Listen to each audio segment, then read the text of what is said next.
Монгол Улсын ерөнхийлөгчийн ивэл дор тогтвортой байдлын яриа хэлэлцээ 2025 уур амьсгалын өөрчлөлт тэр бүхэн мод чуулга уулзалтад дэлхийн улс орнуудын улс төрийн бодлого тодорхойлогч эрдэмтэн судлаач салбарын мэргэжилтнүүд оролцож байгаль орчин уур амьсгалын өөрчлөлтөөс үүдэн гарч байгаа нийтлэг сорилт бэрхшээл тулгамдсан асуудлуудыг хэлэлцэн нэгдсэн үндэсний байгууллагын тогтвортой хөгжлийн 13 дугаар зорилтын амлалтад хүрэх хамтын ажиллагааг эрчимжүүлэх чиглэлээр чуулж байна.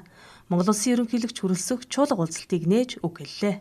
Уур амьсгалын өөрчлөлтийн сөрөг нөлөөллийг бууруулах, тогтвортой хөгжлийн зорилтуудыг ханган хэрэгжүүлэхэд улс орнууд бүс нутгийн хамтын ажиллагаа, харилцан ойлголцол, нэгдмэл байр суурь, нэгдсэн дүү хоолой нэн чухал байна.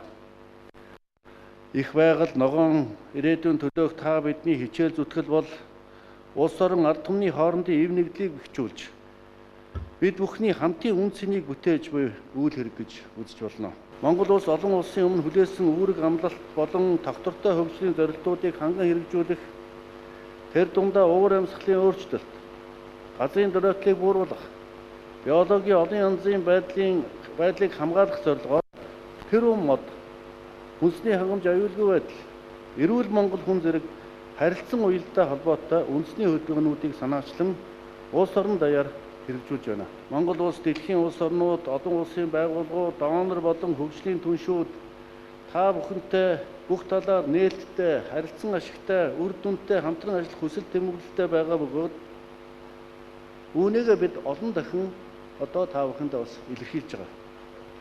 Та бид бүхний харилцан ойлголцол, хамтын ажиллагаа, зоримог шийдвэр, тууштай хичээл зүтгэл нь уур амьсгалын өөрчлөлтийг сааруулах зорилтыг цаг алдалгүй хэрэгжүүлэх, цаашлаа тогтвортой хөгжлийг цогцлооход онцгой чухал үүрэгтэй гэж үзэж байгаамаа. Байгаль дэлхийг хайрлан хамгаалж, хойч үедээ ногоон ирээдүйг өвдүүлэн үлдээхийн төлөө нэгэн зорилго, нэгдмэл хүсэл тэмүүлэлээр хамтран зүтгэцгээе.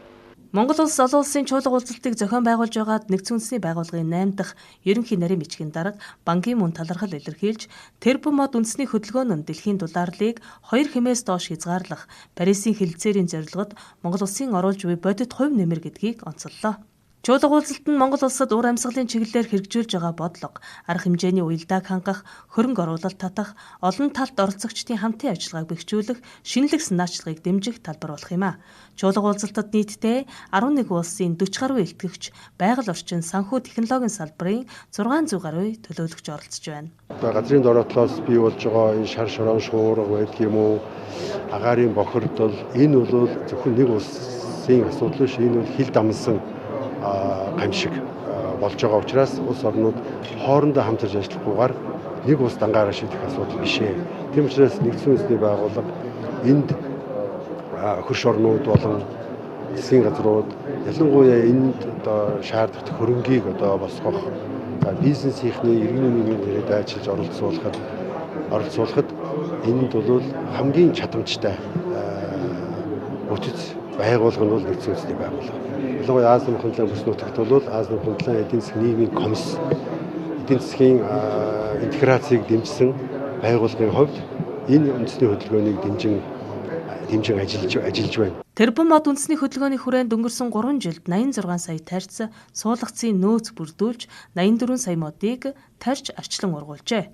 1.9 тэрбум модыг хөнөөлж шавжид өртөж сэргэн ургах чадвараа алдахаас хамгаалаад байна. Энэ өнөөдрийн хурал бол маш их асуудал хөдлөө хурлуулж байна. Энэ ч одоо Монгол орн төдийг дэлхийн нийтэд үлгэр дууруулах юм хурал. За тэгэхээр ер нь одоо энэ хамгийн гол нь одоо цөлжилттэй тэмцээд одоо ногоон байгууллага бий болгох асуудал бол уур амьсгалын зөөлрөөсгөөс гадна хөрсний илэгдлийг хамгаалах, илснүүсээс хамгаалах олон талын ачаал бүгдлээ. Нэгдүгээр. Хоёрдугаарт агаарыг чигшүүлээс гадна одоо энэ хүнс тижээлийн их болог бол бас нэг үндэс бий болгоно. Яг л тэрүүн модныхаа хүрээнд одоо жимсхийн олон тоон ургамал байна. Энийг бол тарьж ашиглах боломжтой. Жишээлбэл одоо говь цөлийн нөхцөл одоо гүйс гэдэг ургамлууд байж байна. За часарга нь бол хаачгал ургам, үхрийнүүд байж байна, тошлог байж байна. Гэх мэт олон тоон ургамал байна.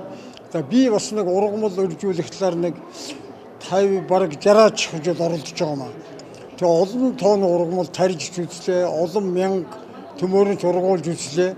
Хамгийн гол нь одоо ургуулсан юмыг арчлаа хамгаалах юм бол одоо байгалийн төгөл үг шүү дээ.